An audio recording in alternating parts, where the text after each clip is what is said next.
If you're enjoying this content, please click on like and follow below. DNY Ramones? Danny Ramones? Danny, did you tell Ramones? Did you tell us where you were from? I can't remember. What do you think about BI roles? Great way to start. BI is a great way to get started in data science. Your challenge in a BI role is to make sure that you don't get pigeonholed as being the visualizations guy, right? Because I think that's the only really danger you have to look for, right? That you'll just be known as the viz guy, right? Nothing wrong with that. If you like visualizations, go for it. There's plenty of people that specialize in visualizations. There's societies for visualization specialists, huge field. So nothing wrong with that. But if you have aspirations to move further on, BI is a great way to get your foot in the door, get yourself on a team.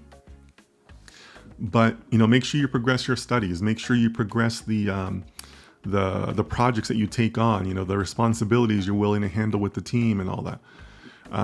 So for BI, I would say you can start off with the BI role,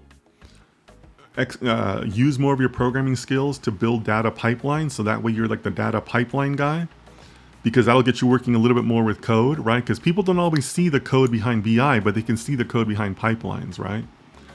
From there, you would maybe work into like a junior data scientist role, or something that's a little bit more programming oriented, right? Maybe like an analytics role, right? Or a deep analytics, advanced analytics type of role, and then kind of roll into data science and kind of keep going that way.